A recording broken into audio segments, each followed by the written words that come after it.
Sveiki visi, aš noriu paaiškinti, kaip išsirinkti gerą vejapjovę savo sklypui. Pirmas punktas – būtinai imti štil. Na gerai, o toliau. Turėtume atkreipti dėmesio ir žinoti, kokio vejos ploto turime pjauti. Tai yra 3 arai, 4, 5 arai, kiek pjaunam, tokią žoliapjovę renkamės. Aišku, kartais kyla klausimų, ar savaeigė turėtų būti, ar stumiama tiesiog.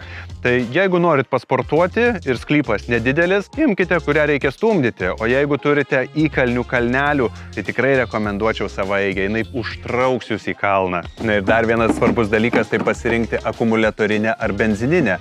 Nes tai priklauso, jeigu jūs pjaunate mieste ir turi būti tylu, tai tada siūlyčiau akumuliatorinę vienareikšmiškai. O jeigu tai yra kaimo sodyba ir niekad nežinote, gal pjausit biškį daugiau ten, gal truputėlį ten daugiau, tada gal siūlyčiau rinktis benzininę. Turint mažus sklypus arba ten, kur turite daug lysvių, gėlynų, tada siūlyčiau akumuliatorinę ir nedidelę vejapjovę, dėl to, kad jūs labai lengvai pramanevruosite, pravažiuosite ir visur pralysite. O jeigu sklypas didelis, erdvės didžiulės, medžiai, tada galite pasimti kuo didžiausią, plačiausią, galingiausią ir greičiau nupjausite. Daugiau apie vejapjoves ir apie kitus sodo įrankius rasite ginalas.lt.